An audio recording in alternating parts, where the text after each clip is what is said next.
Guitar tips,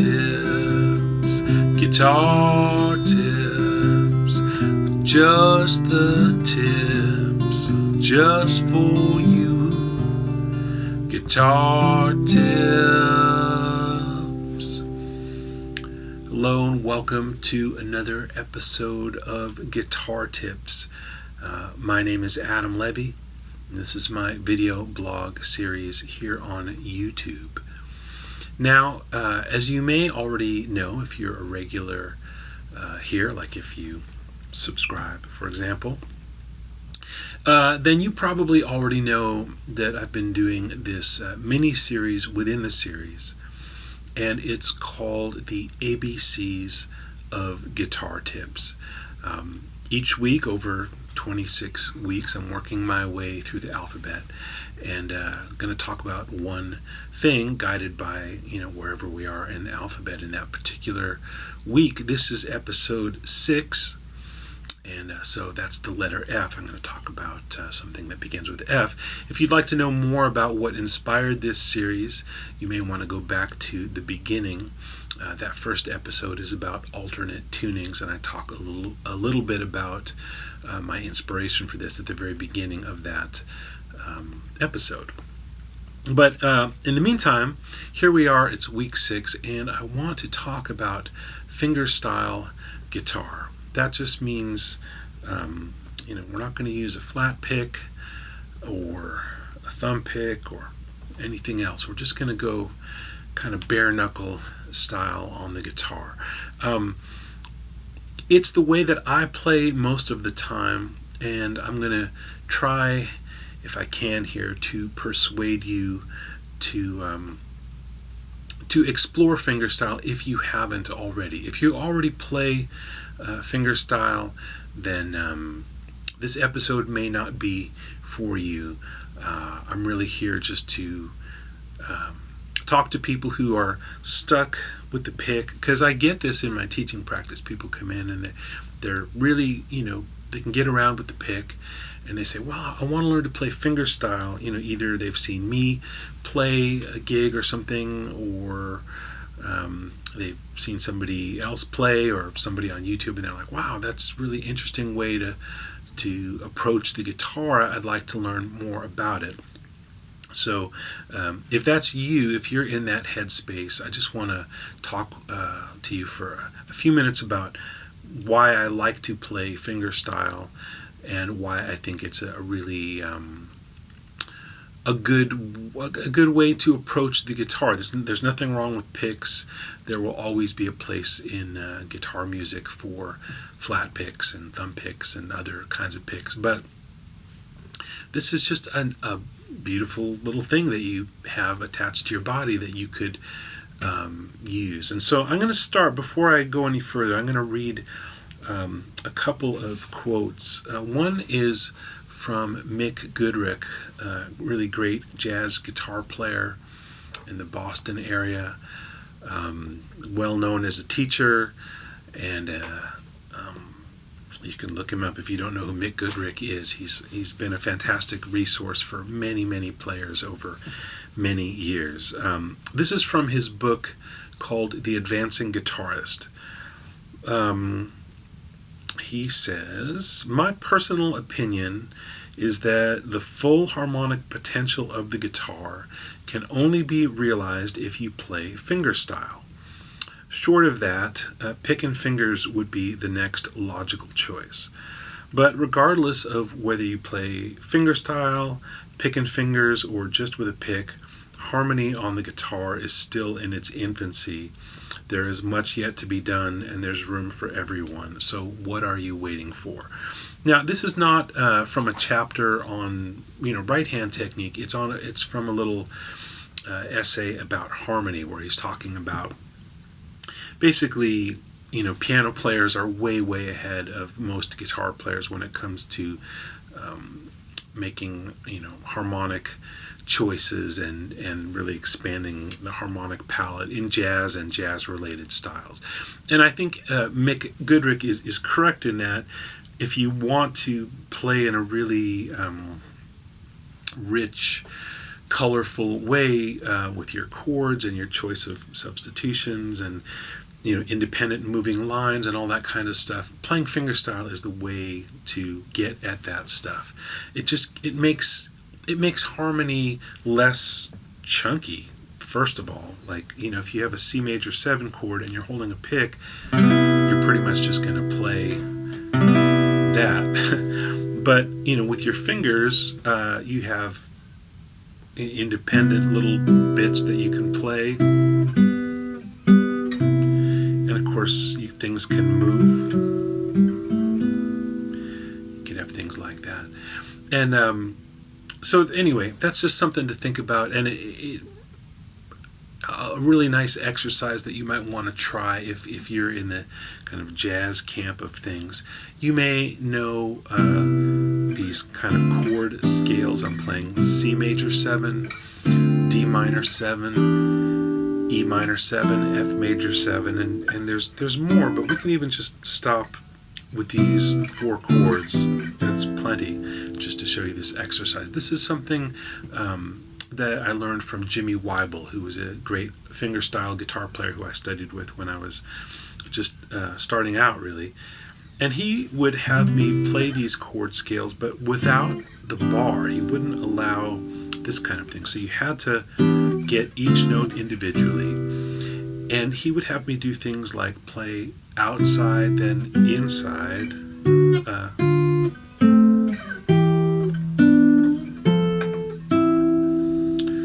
inside, then outside.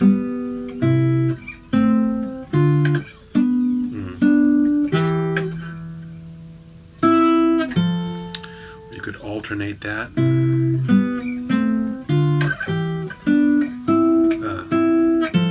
have to choose your fingers wisely so that you're setting yourself up for where you're trying to go.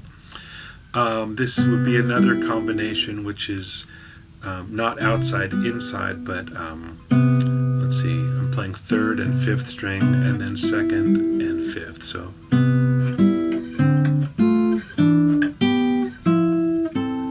or again, you could alternate, so you could get this.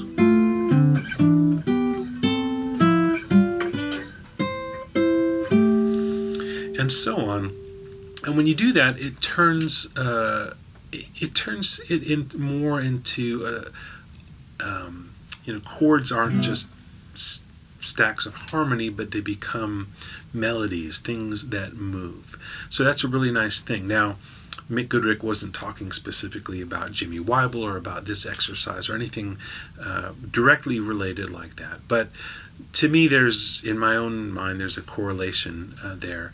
So this is another quote. This is from Rye Cooter, the great slide guitar player, and he does other things too, but probably best known as a slide guitarist. And he said this in Guitar Player magazine a few years back. Consider the beauty of the hands. What we've got here is an amazing tool. Flat pick, throw it away. Thumb pick, I'd say throw it away, because every time you hit the string, you are in effect stopping it as well. Learn to feel the string with your skin. Gabby Pahinui played so caressingly you could hear his pores. I swear it. With Sunhouse, it's a dynamic thing, a matter of drama. Now, if you don't, and that's Rye Cooter from Guitar Player magazine. If you don't know Gabby Pahinui or Sunhouse, look them up. Maybe you can find them on YouTube, or at least find their recordings someplace. Those are 2 great players that Rye's talking about who played with their fingers. Now, here Rye's talking about something different than Mick Goodrick. Mick Goodrick is, talking about, kind of jazz sounds and harmony, and Rye Cooter is talking about expressiveness, how you could play really caressingly,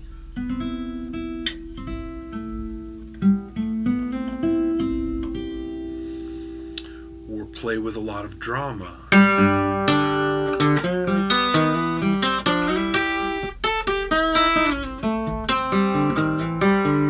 And I mean, I don't have a fraction of the drama that Sunhouse had, but you get the idea. There's just so much you can do dynamically, tonally. There's, this is just, I don't even know how you could compare this to this. And don't get me wrong, I like this, but I just think that there's a lot you could do here. So if you're new to playing fingerstyle and you're just afraid to put the pick down, the first thing I would say is get over it.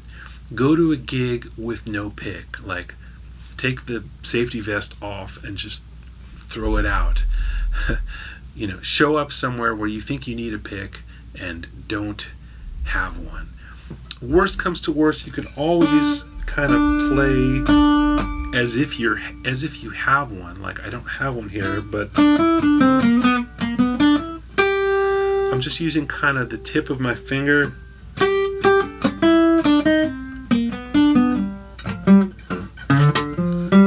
That's always a possibility if you just feel like, oh man, I need a pick here. But see what happens if you just try something else. Maybe try downstrokes with your thumb, upstrokes with your finger.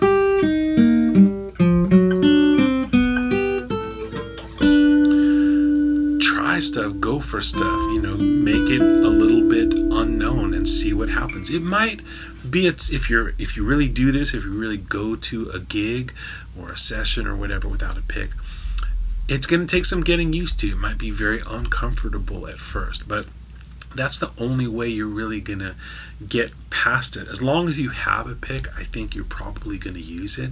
At least that's my experience for me, and also I've seen with my students. So you really do have to do as Rye Cooter says and just throw it away. If you're looking for some more exercises besides that Jimmy Weibull thing that I mentioned, I want to talk about a couple of books that you might find really helpful. One is called Pumping Nylon. It's by a guy named Scott Tennant. It's really geared towards classical guitar players, but it's got so much stuff that you might find really valuable, even if you don't get into all the nail care stuff. And there's some things that are different, for sure, between doing this or even playing electric guitar fingerstyle. It's pretty different from classical, but there's some great left-hand workouts and some great right-hand workouts. And if you find a more recent kind of deluxe edition of that book, it has within it a whole bunch of these right-hand exercises that were written or thought of by an Italian guitarist and composer named Mao Mao Giuliani. If you can't find the Scott Tennant book, at least get yourself the Mao Mao Giuliani book. I know I'm not saying that right, but it's Mao Mao Giuliani. And there's 120 little exercises in there. The opening theme I did in this episode is one of those exercises. That's it. They're all 2 bars long. They're just like that. But there's 120 variations on basically all the different ways your right hand could approach these 2 simple chords. That's a great book to keep on your music stand. There's not a lot of information or instruction. It's just the exercises and the etudes. If you want more stuff to think about and also just a whole lot more material, get yourself the Scott Tennant book, Pumping Nylon.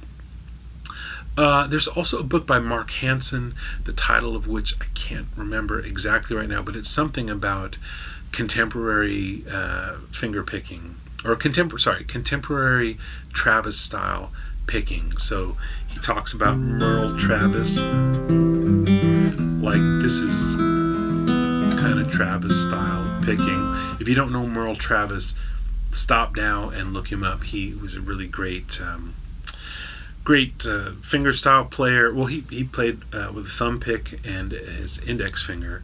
I still would consider what he did to be fingerstyle.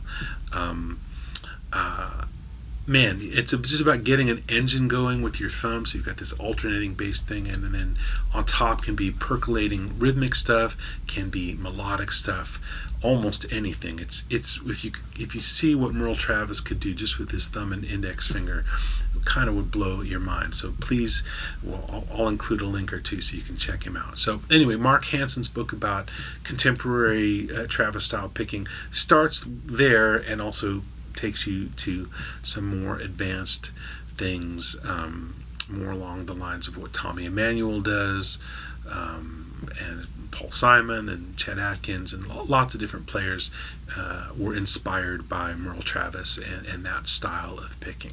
So now, this is, I'm a little rambly here. I know I've talked about a lot of different things, and I haven't really gotten to a core thing so much here, but this is it. This is really the thing that I want to say. If you are curious about fingerstyle guitar, you really need to just lose this for a while and just pick up your guitar and play it. Learn some songs. Maybe just Google easy fingerstyle songs to play and learn those. Or if you're a more advanced player, find some stuff that's more challenging. Maybe just watch some videos of people playing some styles that you like and see if you can work out what they're doing. Or maybe there's some lessons there that you can find. But I really would encourage you to learn specific pieces, whether they are like really beginning classical pieces or Jerry Reed pieces, or if you're into all the tapping and percussive stuff, you could learn to Andy McKee piece, or something like that. Learn real music. Don't get too bogged down in the technique. I talked a little bit about these books that have technical stuff, and do get into that, but learn real pieces. That's the really rewarding thing that fingerstyle is all about. It allows you to play the guitar in a way that there can be a lot of stuff going on, a bass line, a melody, some inner harmony, some real driving rhythm. If you get into a style of playing that has an alternating bass or some other kind of rhythmic element, it really turns the guitar into like a little one person orchestra, or a lap piano, as George Van Epps used to like to call it. So think of all the stuff that you want the guitar to do and see if you can get your hands to do it. Start simply. Don't try something so hard that you're going to get frustrated and quit. Find something you can do, a piece of music, and then learn another, and then learn another, and keep coming back to it. That's really the way to approach this, and maybe to approach anything that you want to learn. But I'm just talking about fingerstyle guitar this week. So I'll leave it here. Do the work, dig in, learn some music, lose your pick, get inspired, stay inspired, caress the strings, be dramatic. You know what I'm saying.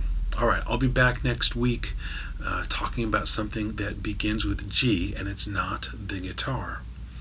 For guitar tips, I'm Adam Levy. Stay tuned and take good care.